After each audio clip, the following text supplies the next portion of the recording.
Cactus, l'entretien du jour accueille John Dossavi, promoteur culturel d'origine togolaise. Avec lui, nous évoquons le lancement d'une journée mondiale de la culture africaine, le défi et les grands enjeux des industries culturelles en Afrique à relever dans les prochaines années.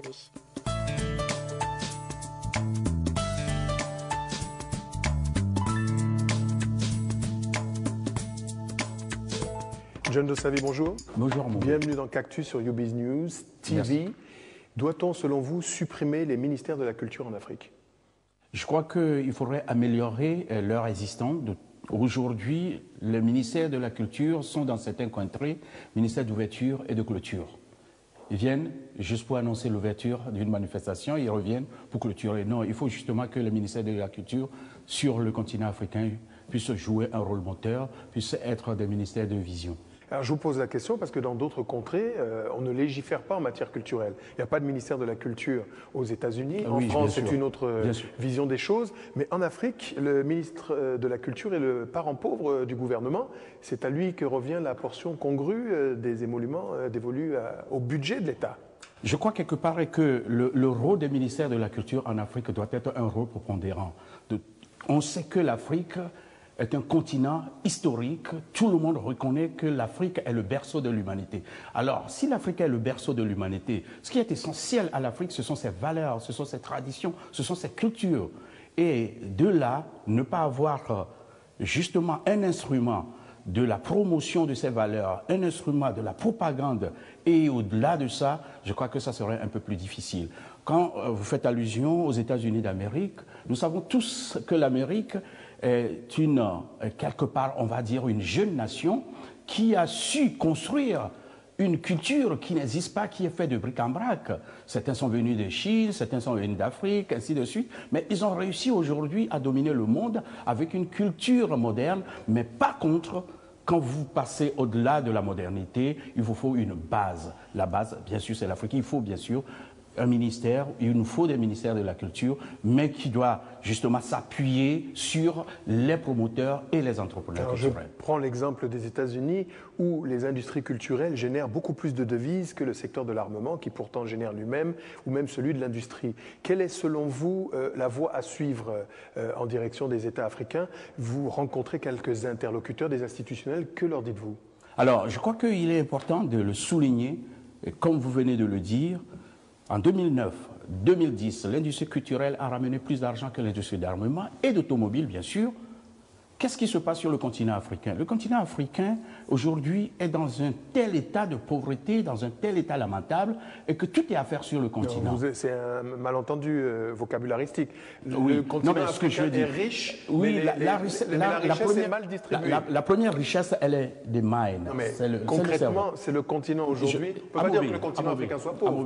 Ne parlons pas de ce que nous avons sous nos pieds. La première richesse, c'est le cerveau. Les Japonais aujourd'hui ne creusent pas leur sous-sol, mais c'est quand même la deuxième, troisième puissance économique du monde. Donc, ne restons pas là tout le temps, dit oui, nous avons du diamant, nous avons... Non, il faut d'abord utiliser ça, les mines. C'est la première richesse. C'est avec ça qu'on construit le présent et le futur. Mais si nous sommes toujours là, les autres viennent nous dire que sous vos pieds, vous avez du bauxite, vous avez d'acide, vous avez ceci. Ce sont eux qui les exploitent, parce que ce sont eux qui viennent de faire cette découverte. Donc, je crois que pour l'instant, la chose la plus capitale pour l'Afrique, c'est d'abord de travailler le cerveau. Il faut que l'Africain puisse prendre conscience de ce qu'il est. Et à partir de ce moment, on peut, commencer à réfléchir. Et moi, je suis fatigué qu'on creuse notre sous-sol. Bon, alors, comment combler les carences cervicales des Africains à vous entendre? Qu'est-ce que vous avez décidé? C'est pour ça que vous avez créé le réseau, entre autres, des promoteurs, des entrepreneurs culturels, le RAPEC, c'est-à-dire qui vise à réunir les professionnels de la profession? Alors, le réseau africain des promoteurs et entrepreneurs culturels est né au Burkina Faso en 2007. L'objectif, justement, c'est de mettre au cœur des préoccupations de nos dirigeants la place de la culture dans le développement de l'Afrique. Mon frère, ça c'est bon français, mais concrètement... Mais concrètement, ça veut dire quoi? Ça veut dire que 1950, nos États n'étaient pas indépendants, il y avait l'accord de Florence qui était signé. En 1976, il y a son coloret de protocole de Nairobi qui, dans ce protocole de Nairobi, il y a tout dedans susceptible de permettre à ce secteur d'évoluer. Ça veut dire quoi? Ça veut dire des exonérations sur les taxes douanières, sur tout ce qui rentre comme article dans la production des ouvrages, tout ce qui rentre dans la fabrication de tout ce qui tourne autour de la culture. Et il y a aussi un nombre d'harmonisations sur le plan des taxes douanières sur la culture. Donc, tout y est déjà dans ce protocole de Nairobi. Il est important. Je vais aller encore plus loin. Je vais aller encore plus loin. En 2006, nos dirigeants ont adopté la charte de la renaissance de la culture africaine à Khartoum. Désolé, dans la minute actuelle, il y a à peine une dizaine de pays qui l'ont ratifiée. Or, dans cette charte de la renaissance de la culture africaine, tout y est dedans. Donc je crois que nous sommes, au RAPEC, des veilles de conscience. Nous sommes là justement pour faire de sorte que, pour ce qui concerne les activités culturelles, pour ce qui concerne ceux qui promotionnent la culture, pour ce qui concerne la vie dans son entièreté, en tout cas pour ce qui concerne le continent africain, il faut cet éveil à travers la culture. La culture est le seul pouvoir qui ne rencontre aucune contestation. Mais pour justement revenir à Mauvais sur la place de la culture dans l'économie de l'Afrique, aujourd'hui, un nombre d'outils sont rentrés dans la culture, à savoir la nouvelle technologie. Aujourd'hui, vous savez, la manière dont on consomme la culture, il y a 20 ans de cela, n'y est plus à ce jour. L'Afrique est en retard.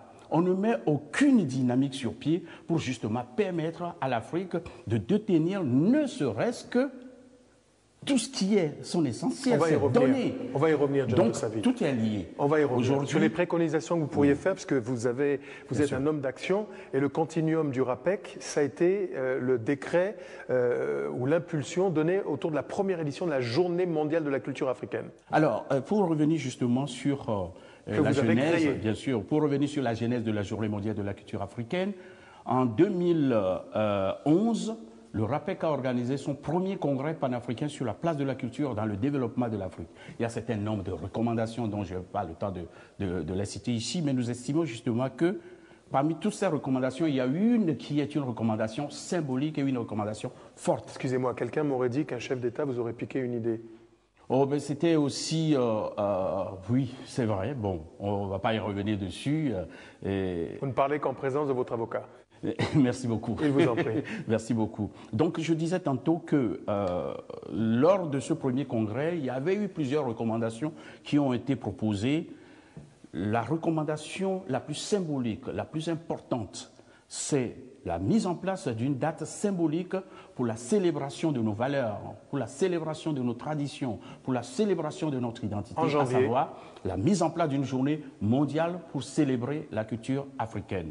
Et pour justement célébrer une date aussi importante, il faut trouver une date qui fera consensus, une date qui rendra date avec l'histoire. Mais quelle est cette date? Comment nous pouvons avoir une date qui sera une date irréfutable? Nous avons cherché, c'est là où nous sommes tombés, sur le 24 janvier 2016, la date où tous les chefs d'État et gouvernement ont adopté la charte de la Journée mondiale de la culture africaine. Le 24 janvier de chaque année, célébration de la culture africaine à l'échelon mondial, sous le label d'une institution planétaire. Alors, je crois que nous pouvons aussi dire qu'il est, dans la minute actuelle, capital pour l'Afrique de se doter de cet outil. Si on voulait justement mettre ça sous la bannière d'une telle institution, sachant que nous avons le soutien de toutes les institutions que la Terre porte à son sein, en commençant par l'UNESCO, l'OIF, et j'en passe les meilleurs, les forums des rois, CGLUA, je crois que ce sont d'abord les Africains qui doivent s'approprier.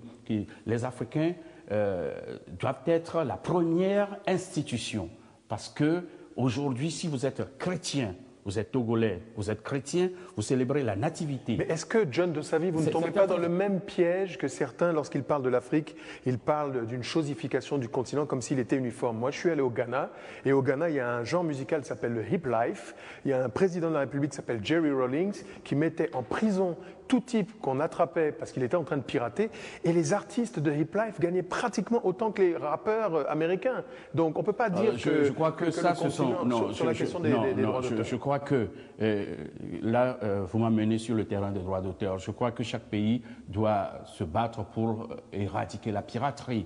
Et ça, c'est très important, mais je disais tantôt que la nouvelle technologie... Non, mais parce que vous parlez de l'Afrique, il faut qu'on nuance, il y a des pays quand même qui protègent. Je vais vous dire, là, je suis dans le côté spirituel de la Journée mondiale de la culture africaine. C'est ce côté qui me préoccupe. C'est pas que le côté business de la chose. Vous savez, Si vous êtes africain ou soit vous êtes chrétien, vous célébrez la nativité, la Pâque, les Pentecôtes, et j'en passe. Ou vous êtes musulman, vous célébrez des fitres, ou animiste, vous célébrez les ancêtres. Vous êtes animiste, ou vous êtes athée, vous ne célébrez rien du tout. Ou vous êtes du culte traditionnel africain. C'est comme ça que moi je crois qu'il faudrait justement l'appeler culte traditionnel africain. D'autres diront vaudou, j'en sais encore. Vous célébrez Dieu du Sapata, Dieu de Mamiwata, Dieu de ce que vous voulez. Alors, je voudrais juste en venir que dans la minute actuelle, à ce jour, il n'y a pas un seul jour dans l'année où tous les enfants d'Afrique sont en immersion. Donc, il faudrait bien sûr que nous puissions partir sur une nouvelle fondation, une nouvelle base, qui est la mise en place de cette journée qui prendra date avec l'histoire. Aucun continent, en tout cas aujourd'hui, ne s'est doté d'un jour pour célébrer sa valeur. La fête de la musique, notez sur vos tablettes désormais la journée mondiale de la culture africaine tous les 24 janvier. Tous les 24 janvier. John Dossavi, vous êtes un homme de passion, de fougue, de détermination, on le sent bien. Quelles sont les préconisations que vous souhaitez voir prendre pour que ça change? Que faut-il? Parce qu'aujourd'hui, on voit tous les plus grands groupes, Universal s'installer, Lagardère, les Chinois s'installent, le plus grand marché potentiel en termes de développement pour l'industrie du téléphone, la 3G, la 4G, se trouve en Afrique. C'est un Eldorado, pas pour tout le monde a priori. Qu'est-ce que vous avez comme idée à balancer? Je crois qu'il faudrait que les Africains prennent conscience qu'ils ne doivent plus continuer à être que des consommateurs. Ils doivent aussi devenir des acteurs, plus des spectateurs. Quand vous avez la chance de passer 8 mois, après avoir passé 30 années ici en France, vous passez 8 mois sur le continent africain, vous êtes des fois secoué, dans le mauvais sens du terme. Nous sommes un continent qui consomme, qui malheureusement ne suit pas une voie qui est propre à elle. Nous sommes un continent qui, malheureusement, encore pour peut-être me répéter, qui ne sait pas où il va. Il faut que les Africains sachent. On ne peut pas suivre les autres 4G, 3G. Il va bien falloir que les Africains puissent... Ah non, vous faites une erreur.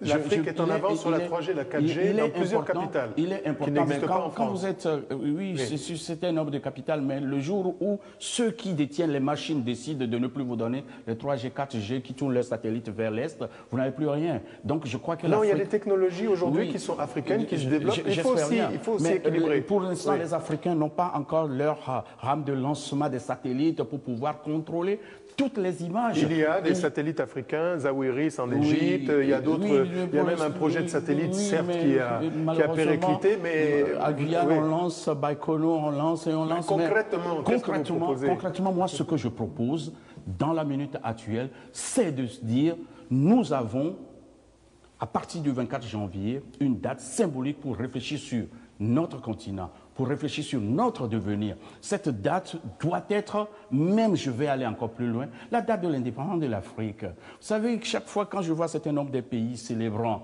l'indépendance du Togo, l'indépendance du Bénin, du Cameroun, tout ça, je me dis, c'est une manière de reconnaître que nous avons été émiettés. Alors, ça tombe bien. C'est cette année qu'intervient le 130e anniversaire de la conférence de Berlin qui a vu donc la dissolution de l'Afrique unitaire dans le découpage autour de Otto von Bismarck, Guten Tag.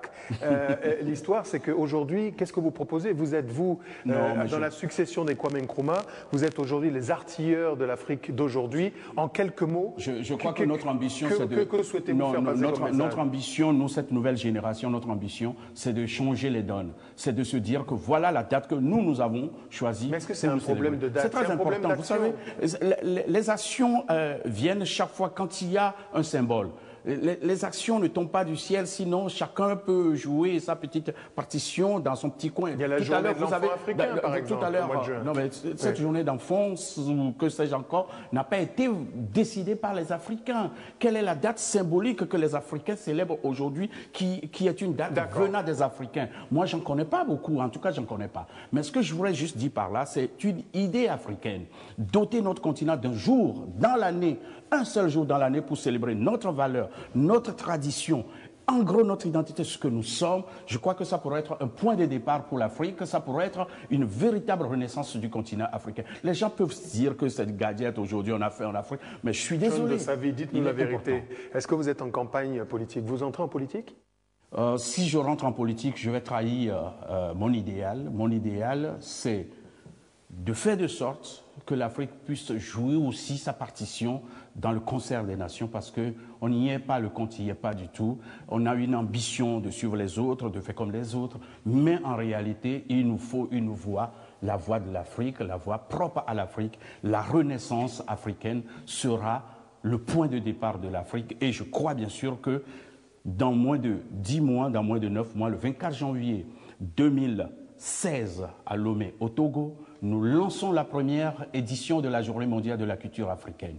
Nous voulons aussi que certains nombre de pays, certains nombre de dirigeants, certains nombre de chefs d'État qui nous regardent puissent s'associer à la mise en place de cette première Journée mondiale de la culture africaine. Calmez-vous, détendez-vous, John Dossavi. Non, mais je suis franchement, non, mais franchement, c'est pas une colère, c'est une manière justement de rentrer dans cette passion qui est une passion normale, et j'en suis encore plus persuadé que tous les Africains doivent être, ceux qui nous regardent, bien sûr, doivent bouillonner et se dire que cette date n'a qu'à vite arriver pour que nous puissions aussi... Le message est passé. À part Amobe Mevege, quelle est votre principale source d'inspiration? Je parle des hommes et des femmes sur cette terre qui constituent pour vous des références. Je rencontre à travers mon métier d'être journaliste sur la place de Paris, c'est un nombre de personnes, des anonymes que je reçois dans mes émissions, m'inspirent beaucoup, et je ne me focalise pas sur ceux qui ont des projecteurs braqués sur eux, ce sont des anonymes qui m'inspirent. C'était la transition pour dire que vous êtes un homme de médias qu'on peut retrouver, si vous avez la chance d'être en région parisienne, sur une radio baptisée Fréquence Paris Pluriel, fréquence 106.3. C'est vrai. Qui est une station mythique parce que c'était la première station qui avait été rendue pour des médias africains. C'était Tabala FM. Oui, c'est la toute première radio africaine. C'était déjà sur la fréquence 106.3 et j'ai eu la chance de faire mes débuts il y a bien longtemps sur cette radio. C'est un média qui est à la disposition de toutes les communautés, qui est ouvert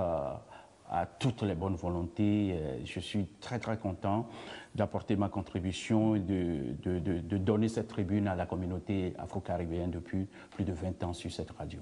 Tous les dimanches de 8h à 10h, c'est un rendez-vous mythique de plus de 20 ans, et les lundis de 14h à 15h.